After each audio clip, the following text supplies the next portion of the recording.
You should do a birding big year in 2024.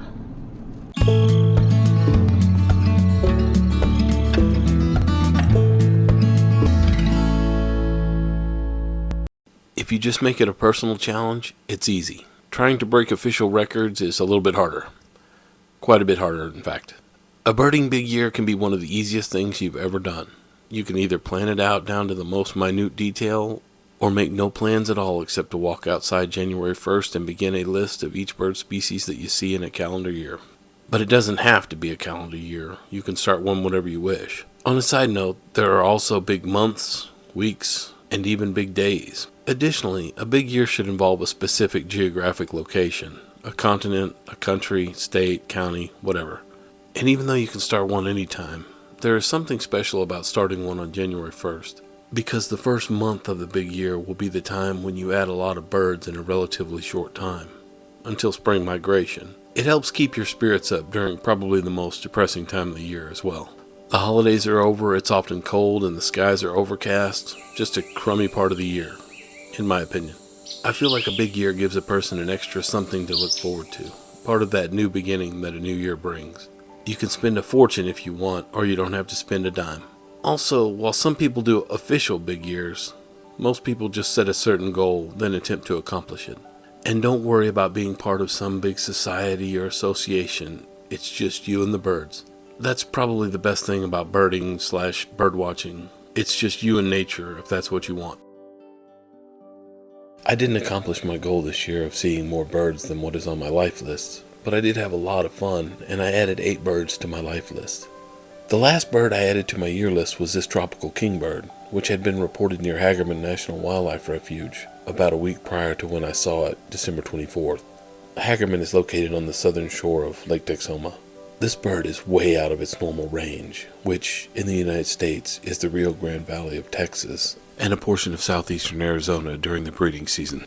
I kind of wish it was a life bird, but I've seen this species before while birding in the lower Rio Grande Valley. And let me mention something that has piqued my interest lately. Usually, when a stray bird remains at a given location, it's almost certainly because the food is plentiful. At least, that's what seems logical to me. And while I was observing the tropical kingbird, it was quite successful at capturing prey. It probably caught and ate something every minute or two. Additionally, the Say's phoebe I observed at Tishomingo National Wildlife Refuge a few weeks ago, which has been hanging around for a while now, was also quite successful at capturing prey. Now, Hagerman National Wildlife Refuge is located on the south side of Lake Texoma, while Tishomingo National Wildlife Refuge is located on the north side. However, Lake Texoma is a huge lake, and the drive between the two refuges is about 60 miles. I would imagine that the distance as the crow flies is about 35 to 40 miles, which is quite a bit. And in the area around Lake Texoma in the month of December, the weather has been about the same recently.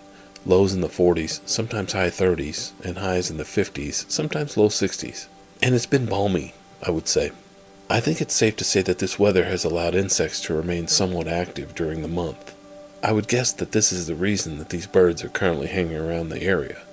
On Christmas, though, a cold front moved through and changed things a little bit. Then another front moved through a couple of days later. Now, lows are in the 20s and 30s, while highs are in the 40s and 50s. It will be interesting to see if these birds continue to hang around with such drastic changes in temperatures.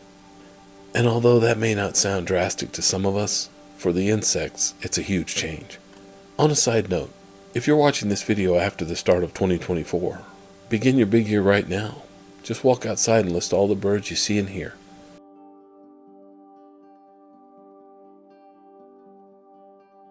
And it really helps to have a good pair of binoculars. These are mine, and they cost about $100, and they work very well. Now, these are 16 by 50, so they're very powerful, but I have steady hands. If your hands aren't so steady, you may want to consider binoculars that aren't quite as powerful as these. I also have a DSLR camera with a lens that zooms to 500 millimeters, and that helps a lot too. A spotting scope is a great thing to have as well. I paid $75 for my spotting scope, and it gets the job done most of the time, but it is somewhat limited in its capabilities. I have friends who've paid anywhere from $1,200 to $3,000 for their spotting scopes, but that is out of my price range. If you need something to help get you jazzed up about an upcoming big year, check out the 2011 movie, The Big Year. It's a pretty good movie, even though it bombed at the box office. but the advertising for that movie was lacking and it had a few other issues as well. But it's worth a watch. And I highly recommend reading the book, The Big Year, by Mark Obmasik. The story follows the 1998 Big Year Challenge between the top 3 Big Year birders of that year. It's very good, and it's better than the movie. Also, a decent field guide is a good thing to have. There are many different field guides on the market, so it's best to just do some research to find the one you like best. I would like to mention a birder and his YouTube channel that may give you some inspiration. In 2022, he annihilated the Big Year record for the lower 48 states by observing an incredible 750 birds. In the first 2 days of his Big Year, he got a stellar sea eagle, a barnacle goose, and on day 2, a northern lapwing. Incredible. A few days later, he traveled to Texas to see a social flycatcher, a crimson-collared grosbeak, a golden-crowned warbler, and the first bat falcon ever to be identified in the United States. So check out his channel, Cherokee Outdoor Productions, and remember to subscribe. He didn't do a Big Year this year, but he and his family did travel to see some rarities, and the videos are quite interesting. And here's just a quick story on how I got involved in birding. I'd always been into nature. I mean, ever since I could walk or crawl or whatever. And even though I grew up in the city, I always found, nature wherever it was. I was down at the creeks, in, little wooded areas here and there. And although I liked birds, I was mostly into reptiles, snakes, turtles, also insects. I loved bugs of all sorts. And like I said, I wasn't really into birds until I guess I was probably 12 or 13, and it was the summer, and most of my friends were either away at camp or on vacation with their family, and I was at home bored out of my mind. So I called, as a last resort, I called another friend I had he was a bit of an oddball, but no one else is around. So I called him. I said, "Hey, what are you doing?" He goes, "Me and my mom are going bird watching. You want to go with us?" And I had to think for a second. I was like, man, what is bird watching? Sounds pretty lame. But I didn't have anything else to do, so I said, "Yeah, sure, thanks for the invite." Now, my friend's mom was a Mary Kay Cosmetics consultant. And she had a pink Buick Regal. She didn't earn it, which is how most Mary Kay salespeople do it. She bought it. And she did it because she thought it would help her sales, instill confidence in her customers, and I think it worked. However, when I went over there, it hadn't even crossed my mind that we were going to be riding in this pink Buick Regal. And I was a big kid, and I was a tough kid. And I played football. I was a defensive tackle, and my specialty was crushing quarterbacks and anyone else who had the ball. And I got in a lot of fights as a kid, and I had a reputation as someone you don't want to mess with. And I was afraid that if someone saw me riding in this pink Buick Regal, not that there's anything wrong with it, it might hurt my reputation.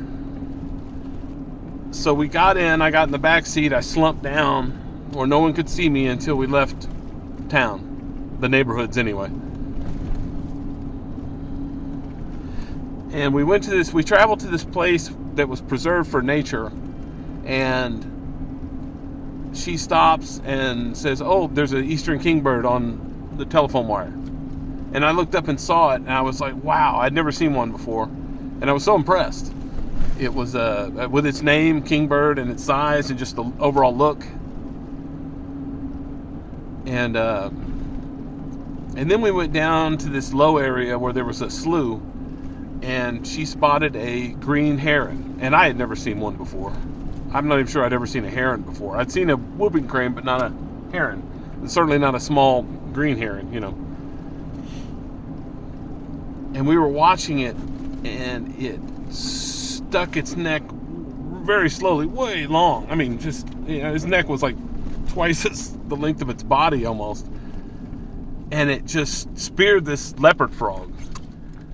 and I was just in awe. I was just in shock by what I had just seen. I'd never seen anything like that.